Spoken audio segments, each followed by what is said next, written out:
Friends, అన్నిటికంటే ముందుగా ఇండియాలోని యుఎస్ అంబాసిడర్ సెర్గియో గోర్ గురించి మాట్లాడుకుందాం. ప్రస్తుతమైన జమ్మూ కాశ్మీర్ మరియు లడాక్ టూర్లో ఉన్నారు.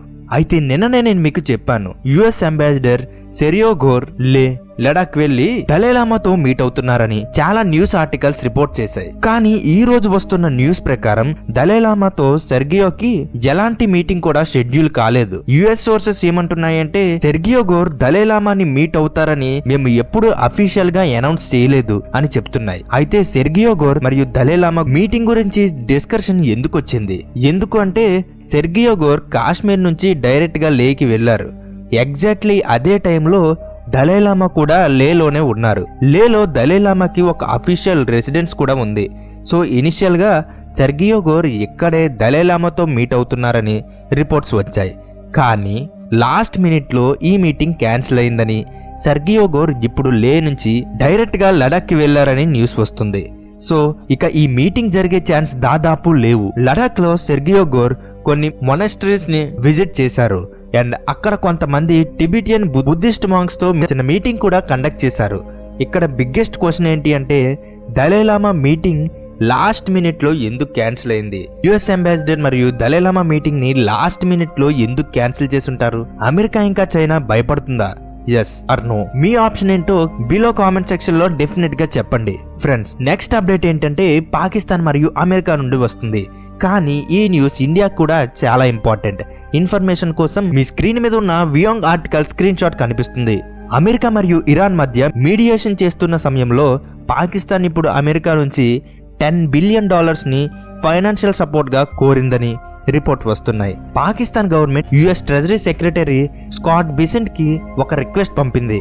దాంట్లో పాకిస్తాన్ 5 years మెచ్యూరిటీ కండిషన్ తో $10 బిలియన్ బిలేటరల్ ఎక్స్చేంజ్ స్టెబిలైజేషన్ సపోర్ట్ కోరింది. సింపుల్ గా చెప్పాలంటే ఈ రిక్వెస్ట్ ప్రపోజల్ అయితే అమెరికా నెక్స్ట్ 5 years కోసం పాకిస్తాన్ సెంట్రల్ బ్యాంక్ అకౌంట్ లో $10 బిలియన్ డిపాజిట్ చేస్తుంది. పాకిస్తాన్ కి అవసరం వచ్చినప్పుడు ఈ యుఎస్ డాలర్స్ ని యూజ్ చేసుకోవచ్చు. బట్ ఫ్రెండ్స్, ఇది ఫ్రీ అమౌంట్ కాదు, ఇది ఒక type of loan. Pakistan government ఈ $10 బిలియన్ ఫెసిలిటీలో ఎంత అమౌంట్ యూజ్ చేస్తుందో 5 years కంప్లీట్ అయ్యేలోపు అంత అమౌంట్ తిరిగి రీపే చేయాలి. పాకిస్తాన్ కి బిగ్గెస్ట్ అడ్వాంటేజ్ ఏంటంటే గవర్నమెంట్ దగ్గర around $10 billion financial buffer available గా ఉంది. దీని అర్థం ఏంటంటే పాకిస్తాన్ ఎకనామీ మీద సడన్ గా ప్రెజర్ ఇంక్రీజ్ అయినా ఇమీడియట్ గా కొలాప్స్ అయ్యే రిస్క్ అంతా తగ్గుతుంది. అంతేకాదు IMF, world bank, rating agencies Pakistan దగ్గర సఫిషియంట్ ఫారెక్స్ రిజర్వ్స్ ఉన్నాయని కన్సిడర్ చేసే అవకాశం కూడా ఉంది. కంట్రీ క్రెడిట్ రేటింగ్ పై పాజిటివ్ ఇంపాక్ట్ రావచ్చు. పాకిస్తాన్ రూపీని కూడా కొంత స్టేబుల్ గా మెయింటైన్ చేయడానికి హెల్ప్ అవుతుంది. ఇక మరో సైడ్ డొనాల్డ్ ట్రంప్ ఇంకా తన అడ్వైజర్స్ పాకిస్తాన్ కోసం ఈ $10 బిలియన్ ఫెసిలిటీ అప్రూవ్ చేయడానికి పాజిటివ్ గానే ఉన్నారని రిపోర్ట్ వస్తున్నాయి. ఏ మూమెంట్ లో అయినా ఇది పాకిస్తాన్ కి అప్రూవ్ అవ్వచ్చు అని పాసిబిలిటీస్ చెప్తున్నారు. బట్ ఫ్రెండ్స్, ఇండియాకి బిగ్గెస్ట్ కన్సర్న్ ఏంటంటే డొనాల్డ్ ట్రంప్ అడ్మినిస్ట్రేషన్ పాకిస్తాన్కి డిప్లొమాటిక్ లెవెల్లో, మిలిటరీ లెవెల్లో, డిఫరెంట్ ఏరియాస్లో సపోర్ట్ ఇస్తుందనే పర్సెప్షన్ పెరుగుతుంది.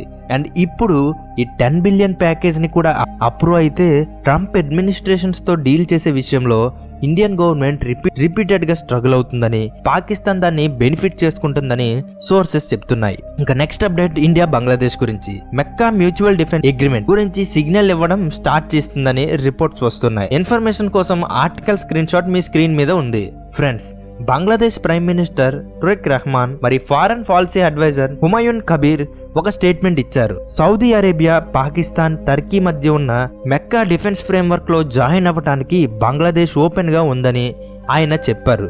బంగ్లాదేశ్ ఏమనుకుంటుందంటే వీఆర్ ఓపెన్. ఈ మ్యూచువల్ డిఫెన్స్ అగ్రిమెంట్ లో జాయిన్ అవ్వడం వల్ల బంగ్లాదేశ్ నేషనల్ ఇంట్రెస్ట్ కి బెనిఫిట్ ఉంటుందని, కంట్రీ ఇంట్రెస్ట్ కి యూస్ఫుల్ అవుతుందని కనిపిస్తే ఫ్యూచర్ లో అలయన్స్ లో జాయిన్ అయ్యే విషయాన్ని కన్సిడర్ చేయొచ్చని చెప్పారు.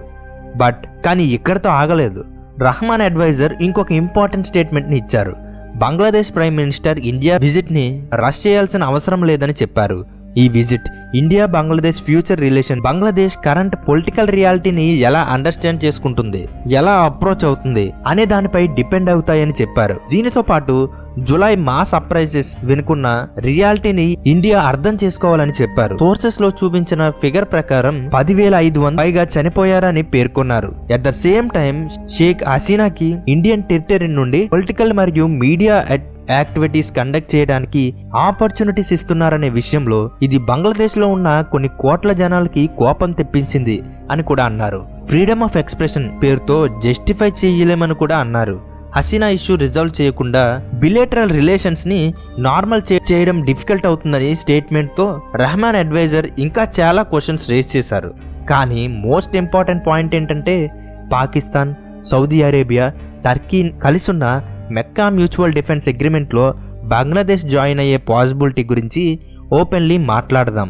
బంగ్లాదేశ్ గవర్నమెంట్స్ అఫీషియల్గా ఒకరు ఈ అగ్రిమెంట్లో జాయిన్ అవ్వడం గురించి డైరెక్ట్గా కామెంట్ చేయడం ఇదే ఫస్ట్ టైం అని సోర్సెస్ చెప్తున్నాయి. ఎర్లీగా కూడా బంగ్లాదేశ్ ఈ డిఫెన్స్ అగ్రిమెంట్లో జాయిన్ అవ్వచ్చని న్యూస్ వచ్చింది. ఆ న్యూస్ టర్కీకి చెందిన న్యూస్ పేపర్ నుండి వచ్చింది అండ్ స్ట్రాంగ్ ఎవిడెన్సెస్ లేకపోవడం వల్ల ఆ టైంలో దాన్ని కవర్ చేయలేదు. బట్ ఇప్పుడు టర్కీ మీడియా చెప్పిన పాసిబిలిటీ రియల్ డైరెక్షన్ లో మూవ్ అవుతుందని సోర్సెస్ చెప్తున్నాయి. బంగ్లాదేశ్ ప్రైమ్ మినిస్టర్ అడ్వైజర్ స్వయంగా మెక్కా మ్యూచువల్ అగ్రిమెంట్ లో జాయిన్ అవ్వడం గురించి మాట్లాడారు. Pakistan Bangladesh mutual defence agreement పైన సైన్ చేస్తే ఇండియాపై ఇంపాక్ట్ అవుతుందా, ఎస్ లేదా ఇండియాపై ఇంపాక్ట్ పెద్దగా ఉంటుందా? మీ ఒపీనియన్ ఏంటో కింద కామెంట్ సెక్షన్ లో ఖచ్చితంగా చెప్పండి. Next update Somalia friends. And ఈ న్యూస్ రెండు కంట్రీస్ కి కొంచెం ఆలోచించదగే న్యూసే. ఇన్ఫర్మేషన్ కోసం ఆర్టికల్ స్క్రీన్ షాట్ మీ స్క్రీన్ మీద ఉంది. ఎంవి లుటఫ్ అనే కార్గో షిప్ ని సోమాలియా పైరైట్స్ హైజాక్ చేశారు అని రిపోర్ట్స్ వస్తున్నాయి. ఈ షిప్ లో మొత్తం 10 క్రూ మెంబర్స్ ఉన్నారు. ఈ 10 మందిలో 6 మన ఇండియన్సే. అంటే ఈ 10 మందిలో 6 ఇండియన్ సిటిజన్స్, ఒక టర్కిష్, ఇంకా ఒక జార్జియన్, 2 సెర్బియన్ సెక్యూరిటీ గార్డ్స్ ఉన్నారు. న్యూస్ రిపోర్ట్స్ ప్రకారం ఈ షిప్ లో టర్కిష్ వెపన్స్ లోడ్ చేసి ఉన్నాయి. టర్కిష్ వెపన్స్ తో పాటు కమ్యూనికేషన్ ఎక్విప్మెంట్ రిక్వైర్మెంట్ కూడా షిప్ లోనే లోడ్ అయి ఉన్నాయని రిపోర్ట్స్ చెప్తున్నాయి. ఈ వెపన్స్ మరియు డిఫెన్స్ ఎక్విప్మెంట్ మొత్తం సోమాలియా మిలిటరీ ట్రైనింగ్ ఫెసిలిటీకి సోమాలియా కోస్ట్ దగ్గరికి వచ్చిన వెంటనే షిప్ ని సోమాలియా పైరైట్స్ హైజాక్ చేసి వాళ్ళతో పాటు వేరే లొకేషన్ కి తీసుకువెళ్లారు. ఈ వీడియో రికార్డ్ చేస్తున్న టైం వరకు వస్తున్న ఇన్ఫర్మేషన్ ప్రకారం టర్కిష్ షిప్స్ హైజాక్ అయిన వెజల్స్ ని ఫాలో చేస్తున్నాయి. అంతేకాదు Turkish military helicopters and drones help తో కూడా షిప్స్ ని ట్రాక్ చేస్తున్నారు ఉన్నాయి. కాబట్టి మిలిటరీ ఆపరేషన్స్ లాంచ్ చేసి స్పెషల్ ఫోర్స్ హెల్ప్ తో ని తిరిగి కంట్రోల్లోకి తీసుకోవడం, ఇంకా హైజాకర్స్ నుంచి క్రూని రెస్క్యూ చేయడానికి టర్కీ ప్రయత్నించవచ్చని రిపోర్ట్స్ చెప్తున్నాయి. ఇంకా ఎంవి లుటఫ్ లో 6 ఇండియన్స్ ఉన్నారు కాబట్టి ఇండియా కూడా షిప్ సిచ్యువేషన్ నే ట్రాక్ చేస్తుంది.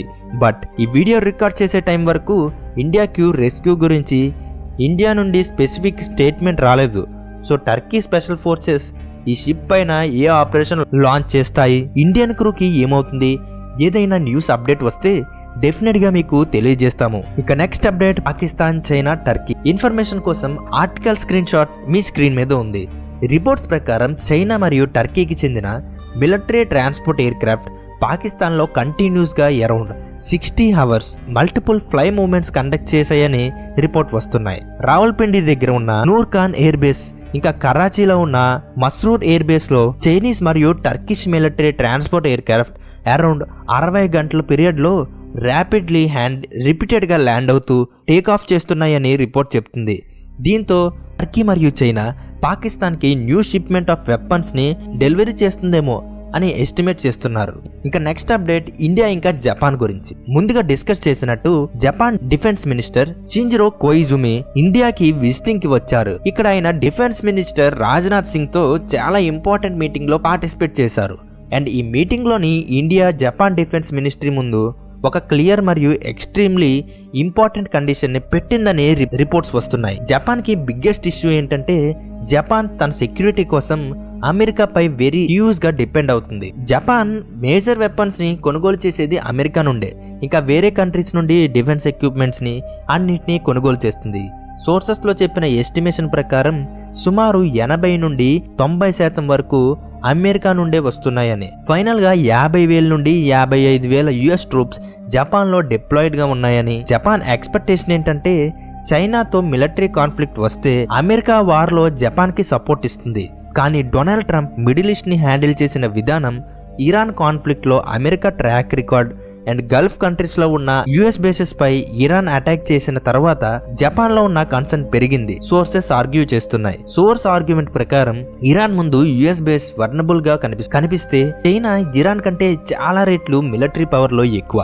సో జపాన్ కి జపాన్ బాధ ఏంటంటే అదే టైంలో జపాన్ కి అదే problem. US president Donald Trump policy వల్ల అమెరికా మీద ఎలయన్స్ ట్రస్ట్ తగ్గిపోతుందని కూడా సోర్సెస్ చెప్తున్నాయి. ట్రంప్ మాట వినని కంట్రీస్ నుండి మిలిటరీ విత్డ్రాల్ చేయడం, మిలిటరీ ఎక్సర్సైజ్ స్టాప్ చేయడం, వెపన్స్ సేల్ ఆపడం ఇలాంటి ప్రెజర్ టాక్టిక్స్ యూజ్ చేస్తున్నారని సోర్సెస్ చెప్తున్నాయి. ఈవెన్ ఆపోజిట్ కంట్రీ ఎంత క్లోజ్ అయినా, నాటో మెంబర్ అయినా డొనాల్డ్ ట్రంప్ అడ్మినిస్ట్రేషన్ ప్రెజర్ పెట్టవచ్చని ఇవన్నీ చూసిన జపాన్ కొత్త ప్రైమ్ మినిస్టర్ తనై టకాయిచి అమెరికా పైన డిపెండెన్సీ తగ్గించడానికి డిసైడ్ అయ్యారని సోర్సెస్ చెప్తున్నాయి. చైనాని కౌంటర్ చేయడానికి జపాన్ తన ఓన్ డిఫెన్స్ క్యాపబిలిటీని స్ట్రాంగ్ గా చేసుకుంటుందని, న్యూ కంట్రీస్ తో డిఫెన్స్ అగ్రిమెంట్ ని సైన్ చేస్తుందని, joint weapon manufacturing, joint development చేయాలని చూస్తుంది.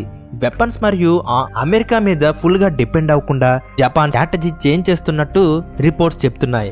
అండ్ ఎగ్జాక్ట్లీ ఇక్కడ జపాన్ కి ఇండియాకి ఆప్షన్ కనిపిస్తుంది. ఏంటంటే జపాన్ మరియు ఇండియా రెండు కంట్రీస్ కి స్ట్రాటజిక్ ఛాలెంజ్ చైనా. సో ఈ చైనాకి అగెనిస్ట్ గా ఎఫెక్టివ్ గా వర్క్ చేసే వెపన్స్ ని రెండు కంట్రీస్ కి అవసరం. సో ఇండియాలో ఆల్రెడీ చాలా defence companies western standard weapons కూడా ఇండియాలోనే మ్యానుఫ్యాక్చర్ అవుతున్నాయి. జాయింట్ డెవలప్మెంట్, జాయింట్ మ్యానుఫ్యాక్చరింగ్ ఆఫర్లో ఇండియాకి వచ్చారు. ఇండో పెసిఫిక్ రీజన్ లో జపాన్ కి ఇండియా సపోర్ట్ కావాలంటే జపాన్ ఇండియా డిఫెన్స్ రిలేషన్స్ ని నెక్స్ట్ లెవెల్ కి తీసుకువెళ్లి జాయింట్ మ్యానుఫ్యాక్చరింగ్, జాయింట్ డెవలప్మెంట్ పై ఫోకస్ చేయాలంటే ఇండియాకి ఒక బేసిక్ ఇంకా వెరీ ఇంపార్టెంట్ కండిషన్ ఉందని, దాన్ని జపాన్ యాక్సెప్ట్ చేయాలని ఇండియన్ గవర్నమెంట్ మెసేజ్ ఇచ్చినట్లు రిపోర్ట్స్ వస్తున్నాయి. జపాన్ ఈ కండిషన్ యాక్సెప్ట్ చేస్తేనే ఇండియా జపాన్ తో డిఫెన్స్ రిలేషన్స్ ని నెక్స్ట్ లెవెల్ కి తీసుకెళ్లడానికి రెడీ అవుతుందని సోర్సెస్ చెప్తున్నాయి. సో కండిషన్ ఏంటంటే పాకిస్తాన్ కి అడ్వాన్స్డ్ డిఫెన్స్ వెపన్స్ ని లేదా టెక్నాలజీని ట్రాన్స్ఫర్ చేయకూడదు. ఇండియా పాకిస్తాన్ పాత ట్రాక్ రికార్డ్ ని జపాన్ కి రిమైండ్ చేసినట్లు రిపోర్ట్స్ చెప్తున్నాయి. ఎక్స్పెషల్లీ పాకిస్తాన్ గతంలో యురేనియం ఎన్రిచ్మెంట్ టెక్నాలజీని నార్త్ కొరియాకి ట్రాన్స్ఫర్ చేసిన హిస్టరీ ఇండియా పాయింట్అవుట్ చేస్తుందని సోర్సెస్ చెప్తున్నాయి. So India demand simple, Japan తన అడ్వాన్స్డ్ టెక్నాలజీని పాకిస్తాన్ తో షేర్ చేయకూడదు. సో ఇదే ఇండియా పెట్టిన కండిషన్. ఈ మొత్తం డెవలప్మెంట్ గురించి మీరు ఏమనుకుంటున్నారు? Especially India Japan defence partnership లో పాకిస్తాన్ కి అడ్వాన్స్డ్ టెక్నాలజీ ట్రాన్స్ఫర్ చేయకూడదనే కండిషన్, ఇది కరెక్ట్ డెసిషన్ అనుకుంటున్నారా? మీ ఒపీనియన్ కామెంట్ లో డెఫినెట్ గా చెప్పండి. ఇంకా ఈ వీడియోని లైక్ కొట్టి ఛానల్ని సబ్స్క్రైబ్ చేయడం మాత్రం మర్చిపోకండి. Thank you.